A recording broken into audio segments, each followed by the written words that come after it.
ஆராதனை வேளை.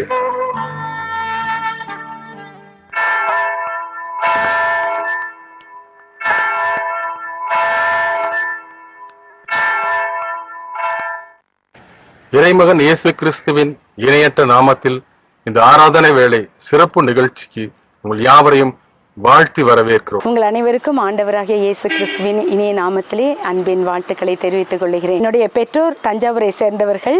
என்னுடைய அப்பா ஒரு கோஆபரேட்டிவ் சப் ரிஜிஸ்டராக இருந்தாங்க. என்னுடைய அம்மா ஒரு டீச்சராக இருந்தாங்க. நான் 2 பெண் பிள்ளைகளுக்கு பிறகு 3வது ஆண் குழந்தை பிறக்கும் என்று நினைத்து கொண்டிருந்த நேரத்திலே 3வது பெண் குழந்தையாக, அது குறைமாத குழந்தையாக நான் பிறந்தேன். அப்பொழுது டாக்டர் சொன்னது, இந்த பிள்ளை 6 மாதம்தான் உயிரோடு இருக்கும் என்று சொல்லியிருந்தார்கள். எனவே என்னுடைய பெற்றோர் ஒவ்வொரு நாளும் பயந்து என்னை வளர்த்து வந்தார்கள். 6 மாதத்துக்கு பிறகாக கர்த்தருடைய கிருபை என்று சொல்லி கிரேஸ் என என்னுடைய பெயரை வைத்தார்கள். அது மாத்திரமல்ல, என்னை தெய்வ பயத்திலும் அன்பிலும் அவளை என்னை நேசித்து வளர்த்து வந்தார்கள். தேவனும் என்னை தாயின் கருவிலே என்னை தெரிந்து கொண்டார் போல நான் தெய்வ பயத்திலே வளர்க்கப்பட்டேன். ஆலயத்துக்கு செல்வது, கர்த்தருடைய காரியங்களுக்கு முதலிடம் கொடுப்பது, அப்படியாக என்னை வளர்த்து வந்தார்கள். ஆனாலும் நான் தனிப்பட்ட முறையிலே ஆண்டவரை சொந்த இரட்சகராக ஏற்றுக்கொள்ளாமல் வாழ்ந்து வந்தேன். அந்த நாட்களிலே ஆண்டவர், நான் +2 படிக்கும் பொழுது ஆண்டவர் என்னோடு கூட இடைப்பட்டார். மனிதராய் பிறந்த ஒவ்வொருவரும் தங்களுடைய பாவங்களை மறைக்கிறவன் வாழ்வடைய மாட்டான், அதை அறிக்கை செய்து விட்டு விடுகிறவனோ இரக்கம் பெறுவான் என்று சொல்லி ஆண்டவரிடத்திலிருந்து இரக்கத்தை பெற்றுக்கொள்ள வேண்டும் என்று சொல்லி ஆண்டவரிடத்திலே பேசினார். நான் நினைத்தது, நான் சினிமா பார்க்கவில்லை, கதை புஸ்தகம் வாசிக்கவில்லை, எனவே நான் மோட்சத்துக்கு செல்ல முடியும் என்று சொல்லி நான் திட்டமிட்டிருந்தேன். அந்த நேரத்திலே ஆண்டவர் எனக்கு உணர்த்தினது, அவருடைய இரத்தத்தினாலே கழுவப்பட்டால் மாத்திரமே, அந்த பாவ மன்னிப்பு நிச்சயம் இருந்தால் மட்டுமே அந்த பரலோகத்துக்கு செல்ல முடியும் என்று சொல்லி தெளிவாக ஆண்டவர் என்னோடு கூட பேசினார். நான் +2 படிக்கும் பொழுது ஆண்டவரை சொந்த இரட்சகராக ஏற்றுக்கொண்டேன். அப்படியாய் பயந்த என்னை ஆண்டவர் அந்த நாளிலே எடுத்து பயன்படுத்தினார். பிறகாக நான் MSc B.Edம் படிப்பதற்கான எல்லா ஆயத்தங்களும் நடைபெற்றது. MSc முடித்து கடைசி 2 எக்ஸாம் எழுத வேண்டும். அப்படியாக நான் செல்லும் பொழுது எங்களுக்கு முன்னாடி போன லாரி ஆக்சிடென்ட் ஆகி 2 மணி நேரம் லேட்டாக கொண்டு போய் விட்டாங்க. அப்போ என்னால் அந்த எக்ஸாமை எழுத முடியல. அடுத்த நாள் என்னுடைய தகப்பனார் அதிக சுகவீனம் அடைந்து விட்டார்கள். அதனால் அந்த எக்ஸாம் எழுத முடியல. அப்பொழுதும் ஆண்டவர் பேசுகிறார், நீ என் ஊழியத்தை செய்ய வேண்டும், உன் வழிகளை முள்ளுகளால் அடைக்கிறது போல அடைப்பேன் என்று சொல்லி ஆண்டவர் பேசினார். அப்பொழுதுதான் நான் உணர்ந்து கொண்டேன், ஆண்டவரே நம்முடைய ஊழியத்தை செய்ய வேணும், ஆனால் நான் பெற்றோரை பிரிந்து நான் இருந்ததில்லை என்று சொல்லி பல தயக்கங்கள் எனக்குள்ளே இருந்தது. இந்த சூழ்நிலையிலே என்னுடைய தகப்பனார், நான் 89வது வருடம் ஊழியத்துக்கு, முழு நேர ஊழியத்துக்கு என்று சொல்லி நான் அர்ப்பணித்திருந்தேன். அந்த நாட்களிலே முழு நேர ஊழியத்துக்கு செல்வதை யாரும் என்கரேஜ் பண்ண மாட்டாங்க. அதனால் நான் ரொம்ப என் பெற்றோருக்கு மட்டும்தான் அந்த காரியம் தெரியும். ஆனால் என்னுடைய பெற்றோர் சொன்னது, அவங்களும் ஊழியம் செய்யக்கூடியவங்க, வேலையை பார்த்து கொண்டு வைராக்கிய வாஞ்சையோடு ஊழியத்தை செய்தவர்கள். அவர்கள் சொன்னது, திருமணம் முடித்து நீ ஊழியத்துக்கு செல்லலாம் என்று சொல்லி. ஆனால் இப்படியாக அதுக்கடையில் நான் B.Ed படிப்பது, MSc என்று சொல்லி இருந்த நாட்களிலே ஆண்டவர் தொடர்ந்து என்னோடு கூட பேசி கொண்டிருக்கிறார். இந்த 89ஆம் ஆண்டிலிருந்து என்னுடைய தகப்பனார் அதிகமான தலைவலியினாலே கஷ்டப்பட்டாங்க. எவ்வளவோ ட்ரீட்மெண்ட் எடுத்துக்கொண்டிருக்கிறோம். 92வது வருடம் பிப்ரவரி மாதம் 16வது தேதி ஆகிவிட்டது.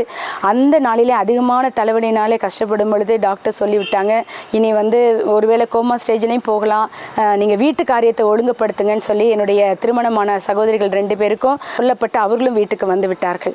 இப்படியாக இருக்கிற அந்த சூழ்நிலையிலே 6 மாதம் அவங்களால தூங்கவும் முடியாது, சாப்பிடவும் முடியாது, அப்படி அவங்க கஷ்டப்பட்டு கொண்டிருக்கிறாங்க. அந்த நாளிலெல்லாம் நானும் என்னுடைய தாயாரும் தான் இரவு 10 மணிலேருந்து 3 மணி வரைக்கும் அவங்க தூங்க மாட்டாங்க. அது வரைக்கும் நானும் அம்மாவும் பாடல்களை பாடி வசனங்களை சொல்லி ஜெபித்து கொண்டே இருப்போம். அந்த நாளிலே என்னுடைய சகோதரிகள் எல்லாருமாக அதே போல் 10 மணிக்கு எல்லாரும் ஜெபிக்க ஆரம்பிக்கிறோம். அந்த நேரத்தில் அதிகமான தலைவலினால் அப்பா கஷ்டப்படுறாங்க.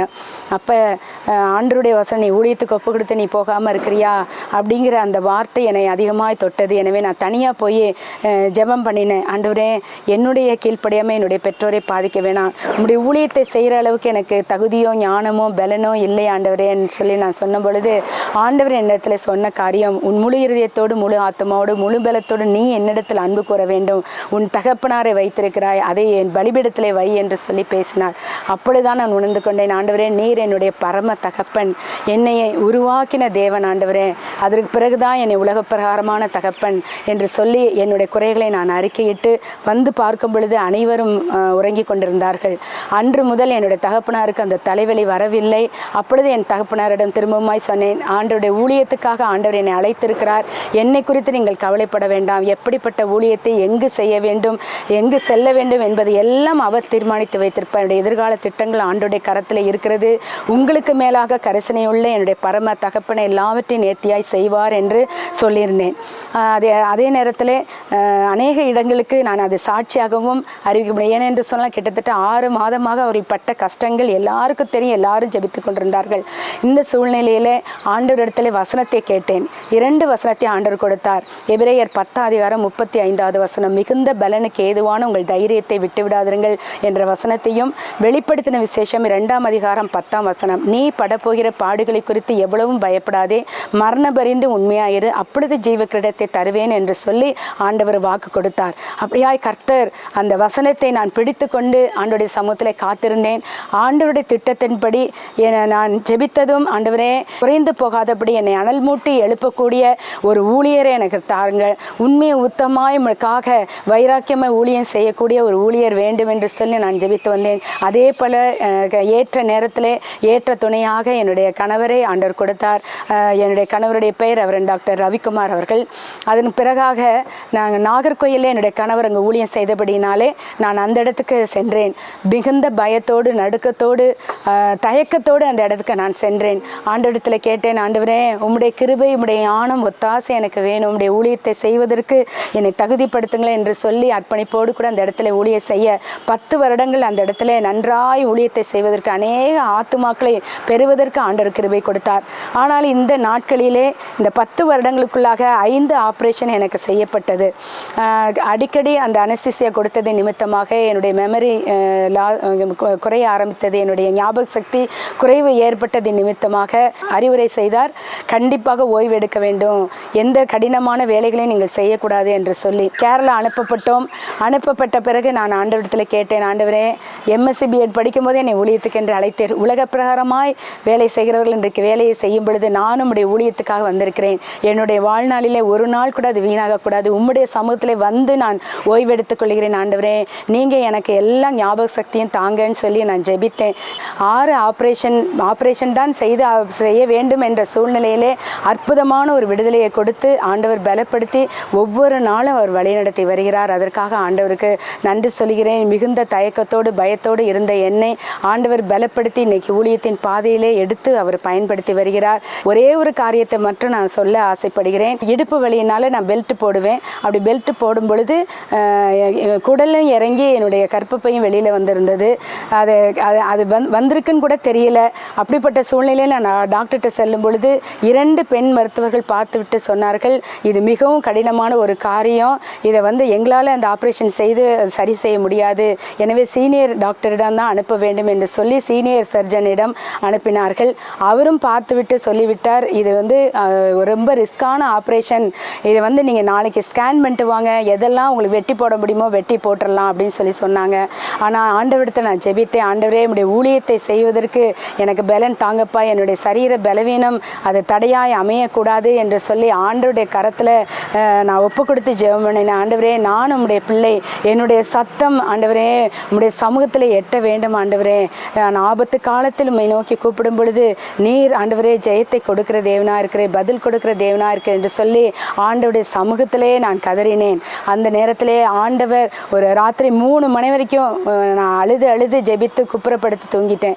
காலையில் எழும்பி பார்க்கும் பொழுது என்னுடைய வயிறு நார்மலாக இருந்தது. திரும்பமாக என் கணவரிடம் சொன்ன பொழுது நம்ம ஸ்கேன் பண்ணிட்டு வந்துடுவோம் அப்படின்னு சொல்லி சொன்னாங்க. அங்கே போய் நாங்கள் ஸ்கேன் பண்ணி பார்க்கும் பொழுது எல்லாமே நார்மலாக இருந்தது. அந்த 3 டாக்டர்ஸுமே பார்த்து ஆச்சரியப்பட்டார்கள், கர்த்தர் தான் உங்களுக்கு இவ்வளவு பெரிய அற்புதத்தை செய்திருக்கிறார் என்று சொல்லி என்னை ஆண்டவர் நடத்தி வந்த பாதையின் மூலமாக எனக்கு அதிக தைரியத்தையும் பலத்தையும் ஞானத்தையும் கிருபையும் அவர் கொடுத்து ஒவ்வொரு நாளும் நடத்தி வருகிறார். இன்னுமாக என்னுடைய வாழ்க்கையை ஆசீர்வதித்த தேவன் உங்களுடைய வாழ்க்கையும் ஆசீர்வதித்து வழி நடத்துவார். எங்களை அதிகமாக நேசித்து வழி நடத்துகிற அன்பின் ஆண்டவரே, இந்த வேலைக்காக நன்றியோடு கூட மை துதிக்கிறமையா, மை ஸ்தோத்தரிக்கிறோம். பலவீன பாண்டங்களையா, ஆனாலும் நீர் எங்களை எடுத்து பயன்படுத்துகிற தேவனாக இருக்கிறீர். உம்முடைய சமூகத்தில் வரும் பொழுது ஆண்டவரே நீ படப்போகிற பாடுகளை குறித்து எவ்வளவும் பயப்படாதே, மரணபரிந்து உண்மையாயிரு என்று சொன்ன தேவன் ஆண்டவரே, எத்தனை பாடுகள் வந்தாலும் கிறிஸ்துவின் அன்பை விட்டு எங்களை பிரிக்க முடியாது. ஆண்டவரே, தொடர்ந்து உமக்கு சாட்சிகளாய் காணப்படுவதற்கு, ஆண்டவரே, உம்முடைய அன்பை கூறி அறிவிப்பதற்கு நீர் எங்களை பலப்படுத்தும்படியாக ஜெபிக்கிறோம். இதை கேட்கிற ஒவ்வொருவரையும் நீங்க ஆசீர்வதிங்க. தாழ்த்தி உம்முடைய கரத்திலே கொடுக்கிறோம். இயேசு மூலம் ஜெபிக்கிறோம் நல்ல பிதாவே, ஆமென்.